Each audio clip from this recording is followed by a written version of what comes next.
Perkenalkan, nama saya Kanya Bella Safitri, NIM 21242024. Di sini saya akan menyampaikan materi perpajakan mengenai hubungan e-government dan keuangan negara.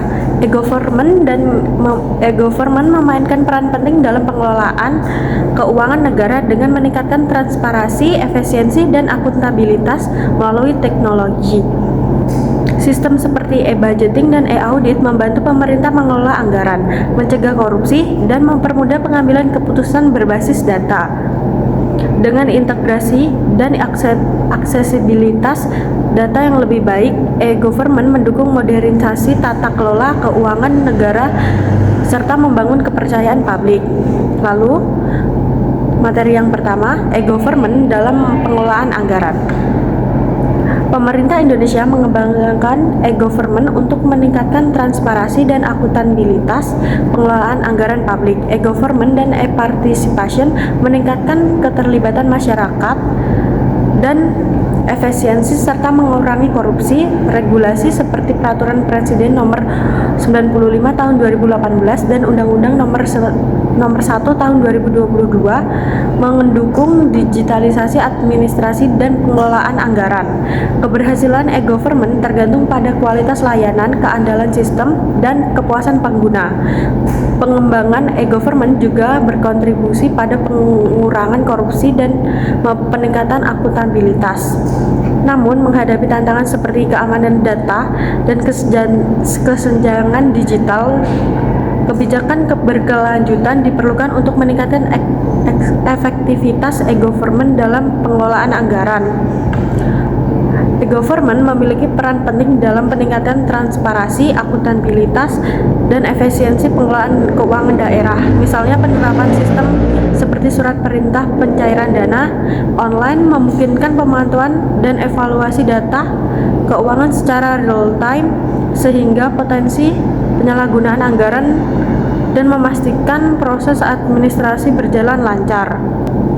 Lalu, bagian di samping penjelasannya, satu, perencanaan anggaran digital. Sistem seperti SIPD, RKPD, dan e-planning membantu pemerintah menyusun anggaran lebih cepat, terintegrasi, dan lebih tepat sasaran. Lalu yang kedua, pelaksanaan berbasis IT. Aplikasi e-budgeting dan e-money dan ESPM mempermudah pengelolaan dan pelaksanaan anggaran secara efisien dan transparan. Lalu yang ketiga, pengawasan dan evaluasi digital. Sistem digital mendukung audit dan monitoring secara real time baik oleh lembaga pengawas maupun masyarakat. Lalu yang terakhir, transparansi akuntabilitas. Data anggaran terbuka, masyarakat bisa ikut mengawasi dan pemerintah menjadi lebih bertanggung jawab. Assalamualaikum warahmatullahi wabarakatuh. Perkenalkan, nama saya Muhammad Al-Badri Tamam, NIM 21242023. Saya akan melanjutkan materi keuangan negaraan. Yang B, e-government, transparansi keuangan. E-government adalah penerapan teknologi informasi untuk meningkatkan layanan pemerintahan secara efisien, transparan, dan responsif. Dengan digitalisasi, masyarakat dapat mengakses informasi publik serta regulasi, program pemerintahan, atau layanan administrasi dengan mudah dan cepat. Contoh penerapan termasuk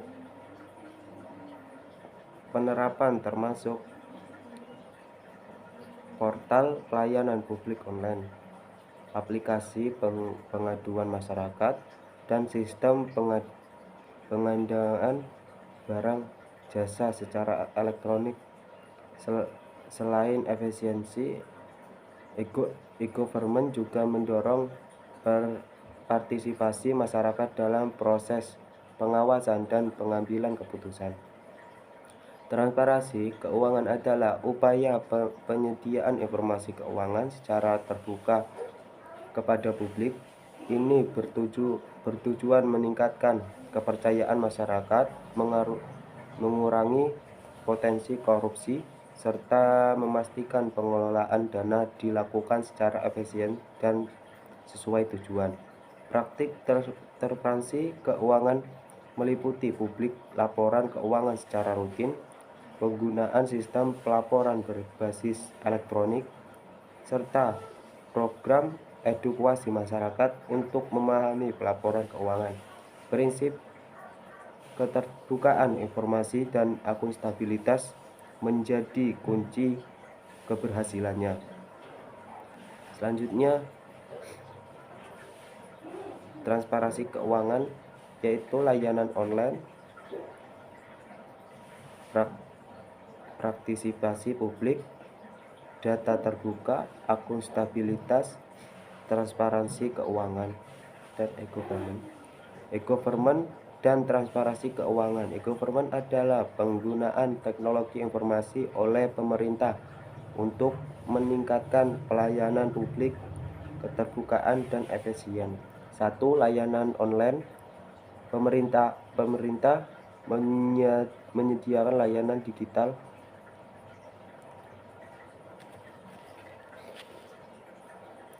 digital seperti pajak, perizinan, dan dokumen publik. Manfaatnya cepat, mudah, dan minim birokrasi. 2. Partisipasi publik. Masyarakat dapat memberi masukan dan mengawal secara online. Manfaat pemerintahan lebih terbuka dan partisipatif. Ketiga, data terbuka. Pemerintahan membuka akses ke data keuangan dan proyek. Manfaat publik dapat memantau dan menganalisis. 4. Transparansi keuangan. Informasi anggaran dan belanja tersedia secara digital. Manfaatnya mengurangi korupsi dan meningkatkan kepercayaan publik. Kelima, akuntabilitas. Pemerintahan wajib melaporkan kinerja dan penggunaan dana. Manfaatnya tanggung jawab lebih jelas dan bisa diaudit dengan e-government. Transparansi dan akuntabilitas keuangan publik meningkat menuju pemerintahan yang lebih bersih dan efisien. Selanjutnya, yang C, e-government dalam pelaporan keuangan publik.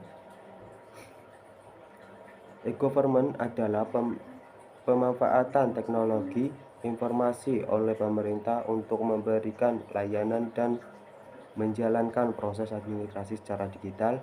Dalam pelaporan keuangan publik, e-government berperan penting dalam menciptakan transparansi, akuntabilitas, dan efisiensi pengelolaan keuangan negara. Sistem pelaporan keuangan berbasis digital memungkinkan pemantauan aliran dan dana secara real time, mempercepat proses pelaporan, serta memudahkan akses bagi auditor, lembaga pengawasan, dan masyarakat. Beberapa sistem yang digunakan meliputi SIMDA, SPAN, dan LKPP yang saling terintegrasi untuk mendukung pelaporan yang akurat. Namun implementasinya tidak lepas dari tantangan seperti keterbatasan infrastruktur, kurangnya tenaga terlatih, dan isu keamanan data. Meski begitu, e-government tetap menjadi langkah strategi menuju tata kelola keuangan publik yang lebih terbuka dan dapat dipercaya. Artinya SIMDA, Sistem Informasi Manajemen Daerah, SPAN, Sistem Pembedahan dan Anggaran Negara, LKPP, Laporan Keuangan Pemerintahan Pusat. Perkenalkan, nama saya Putri Diana Zainawati dengan NIM 21242026. Yang selanjutnya saya akan menjelaskan tentang bagian pengelolaan keuangan publik berbasis e-government. Yang pertama, pemerintahan atau instansi. instansi pemerintahan berperan sebagai pelaku utama dalam seluruh tahapan pengelolaan keuangan, mulai dari perencanaan hingga pelaporan. Yang kedua, sistem e-government keuangan publik. Pemanfaatan aplikasi digital seperti Simda, Sakti, e-budgeting, dan e-monef untuk mendukung pengelolaan keuangan yang efisien dan terintegrasi. Yang ketiga, input data.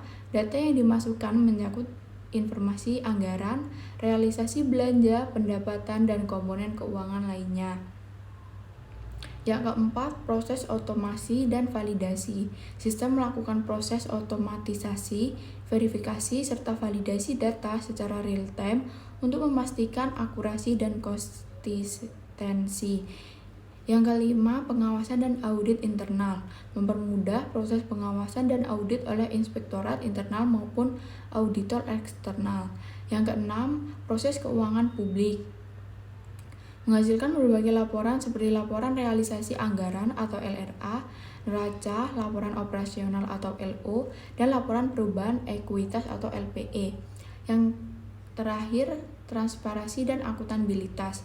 Laporan keuangan dapat diakses oleh publik dan pemangku kepentingan seperti DPR, BPK, dan lain-lain, mendukung prinsip transparansi dan akuntabilitas dalam pengelolaan keuangan negara. Yang selanjutnya, studi kasus yang pertama, yaitu reformasi digital tata kelola APBN. Pemerintah Indonesia terus melakukan informasi dalam tata kelola keuangan negara melalui penerapan e-government. Salah satu implementasi pentingnya terlihat dalam pengelolaan anggaran pendapatan dan belanja negara atau APBN tahun 2024 yang kini mulai digitalisasi secara menyeluruh. Sebelum reformasi digital ini dilakukan, proses pengelolaan APBN mengalami berbagai kendala. Proses pengesahan daftar isian pelaksana anggaran atau DIPA misalnya harus melalui 12 tahap manual yang memakan waktu lama dan rawan kesalahan. Keterlambatan dalam pengesahan ini berdampak pada lambatnya penyaluran anggaran ke berbagai kementerian dan lembaga, sehingga memperlambat pelaksanaan program-program publik. Selain birokrasi yang panjang, sistem manual dan pengelolaan keuangan negara juga rentan terhadap manipulasi data, human error, serta kurangnya transparansi. Informasi keuangan tidak tersedia secara real time, sehingga menyulitkan pengambilan keputusan yang cepat dan berbasis data. Ketiadaan sistem terintegrasi juga menghambat pengawasan yang efektif terhadap aliran dana negara. Solusi untuk kasus ini yang pertama, implementasi sistem Sakti atau sistem aplikasi keuangan tingkat instansi. Sistem ini menyederhanakan proses pengesahan DIPA dari 12 tahap hanya menjadi 4 tahap saja, mempercepat birokrasi dan meningkatkan efisiensi. Yang kedua, penerapan e-budgeting. Dengan sistem ini, proses perencanaan dan penyusunan anggaran dilakukan secara elektronik, sehingga lebih transparan dan minim resiko manipulasi. Dan yang terakhir, penggunaan big data dan analitik dalam pengelolaan APBN dengan membantu pemerintah dalam mengambil keputusan yang lebih baik dan berbasis data.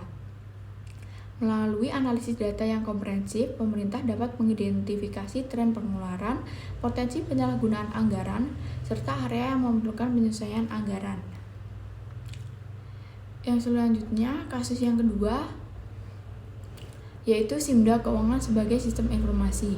Jenis penelitian ini adalah penelitian deskriptif, kualitatif dengan tujuan untuk mengetahui penerapan Simda Keuangan sebagai sistem informasi akuntansi daerah yang dapat memperlancar tugas, pelaporan, dan pengelolaan keuangan daerah. Sistem pengadilan intern yang diterapkan untuk mencapai tujuan pelaporan dan ruang lingkup analisis kualitas informasi yang dihasilkan proses pada Dinas Lingkungan Hidup Kabupaten Toli-Toli.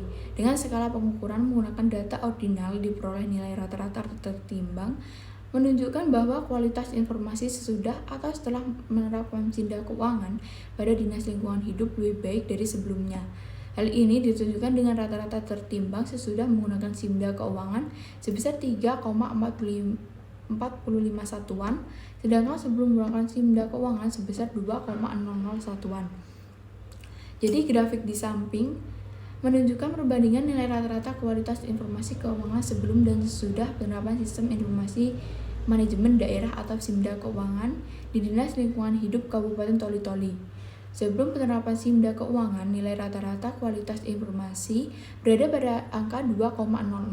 Setelah penerapan SIMDA keuangan, nilai tersebut meningkat menjadi 3,45. Peningkatan sebesar 1,45 poin ini mengindikasikan bahwa SIMDA keuangan secara signifikan mampu meningkatkan kualitas pengolahan data dan informasi keuangan, khususnya dalam hal ketepatan waktu pelaporan keuangan, akurasi dan keandalan data, serta kemudahan akses dan juga transparansi informasi keuangan. Sekian penjelasan dari saya, selanjutnya akan dilanjutkan oleh rekan saya. Terima kasih. Perkenalkan, nama saya Karina Lestari, NIM 21242025. Di sini saya akan membacakan studi kasus 2 tentang SIMDA keuangan sebagai sistem informasi. Jenis penelitian ini adalah penelitian deskriptif kuantitatif dengan tujuan untuk mengetahui penerapan SIMDA keuangan sebagai sistem informasi akuntansi daerah yang dapat memperlancar tugas pelaporan dan pengelolaan keuangan negara. Sistem pengadilan intern yang diterapkan untuk mencapai tujuan pelaporan dan ruang lingkup analisis kualitas informatif yang dihasilkan sistem pada Dinas Lingkungan Hidup Kabupaten Toli-Toli dengan skala pengukuran menggunakan data ordinal, diperoleh nilai rata-rata tertimbang menunjukkan bahwa kualitas informasi sesudah dan setelah menerapkan SIMDA keuangan pada Dinas Lingkungan Hidup lebih baik dari sebelumnya. Hal ini ditunjukkan dengan nilai rata-rata tertimbang sesudah menggunakan SIMDA keuangan sebesar 3,45 satuan, sedangkan sebelum menggunakan SIMDA keuangan yaitu sebesar 2,00 satuan. Grafik di atas menunjukkan perbandingan nilai rata-rata kualitas informatif keuangan sebelum dan sesudah penerapan sistem informasi manajemen daerah SIMDA keuangan di Dinas Lingkungan Hidup Kabupaten Toli-Toli. Sebelum penerapan SIMDA keuangan, nilai rata-rata kualitas informasi berada pada angka 2,00. Setelah penerapan SIMDA keuangan, nilai tersebut meningkat menjadi 3,45. Peningkatan sebesar 1,45 poin ini mengidentifikasi bahwa SIMDA keuangan secara signifikan mampu meningkatkan kualitas pengelolaan data dan informasi keuangan, khususnya dalam hal ketetapan waktu laporan keuangan, akurasi dan keandalan data, kemudahan akses dan transparansi informasi keuangan. Lalu dilanjut dengan kasus 3 tentang analisis kebijakan peran pemerintah dalam membentuk APBN. Di Indonesia, pemerintah pusat merupakan satu-satunya negara yang mempunyai pemerintahan kesatuan. Artinya berbagai urusan pemerintahan selalu diatur oleh pemerintah pusat. Sinergi antara negara bagian dan kota mengungkapkan hubungan di antara mereka. Pasal 18A ayat 1 menjelaskan hubungan antara pusat dan daerah, dan pasal 18A ayat 2 menjelaskan hubungan kewenangan dan pendanaan, pelayanan publik, pemanfaatan sumber daya alam, dan sumber daya lainnya. Selain itu, hubungan antara pemerintah daerah, pemerintah pusat digambarkan sebagai hubungan subordinat dan ketergantungan dalam Undang-Undang Dasar 1945. Peran dan fungsi pemerintah terkait dengan pencapaian tujuan pembangunan ekonomi serta tingkat kesejahteraan masyarakat yang optimal. Selain itu, perencanaan, pelaksanaan, pertanggungjawaban, dan pengelolaan APBN terkait korupsi fiskal dikaji dengan menggunakan teori peran ekonomi pemerintah. Dampak globalisasi terhadap bidang perekonomian termasuk pasar bebas pada umumnya tidak dapat dipisahkan dari kebijakan fiskal publik. Kondisi perekonomian akan memburuk dan negara-negara lain akan tertinggal dari administrasi perpajakan tanpa transparansi dan akuntabilitas pemerintah. Tantangan terbesar dalam mempercepat pertumbuhan ekonomi nasional adalah pengelolaan, pengendalian, dan penanggulangan wabah virus corona. Untuk menjaga daya beli masyarakat yang terkena dampak epidemi perlu juga diberikan insentif dan penerapan kebijakan ekonomi yang tepat. Oleh karena itu, APBN yang dikuasai negara harus mampu mendorong perekonomian sekaligus memperkuat moral dan budaya masyarakat Indonesia. Bukan sebaliknya, masyarakat semakin terpisah karena alasan ekonomi dan masyarakat Indonesia menjadi tamu di balik tembok mereka sendiri. Memanfaatkan dan mengalokasikan sumber daya dan kebutuhan administrasi negara secara baik, maka pemerintah mempunyai peranan yang sangat besar dalam meningkatkan pendapatan negara. Solusinya adalah untuk meningkatkan APBN dan APBD, pemerintah harus rutin membantu penerimaan negara dengan mendorong masyarakat membayar pajak, menciptakan peluang dan membuat rencana pengelolaan sumber pendanaan tersebut. Dengan membayar pajak, masyarakat memenuhi hak dan kewajiban sebagai warga negara menjalankan fungsinya. Infrastruktur kesehatan dan kesejahteraan di bidang pendidikan dan lain-lain merupakan contoh tempat terjadinya kecelakaan. Selain pendanaan negara, pemerintah juga harus mempunyai kemampuan pengelolaan sumber daya alam secara efektif. Baik, lanjut ke kesimpulan, yaitu implementasi SIMDA keuangan membawa dampak positif terhadap manajemen keuangan daerah, mendukung pengambilan keputusan yang lebih cepat dan akurat. Sekian, terima kasih.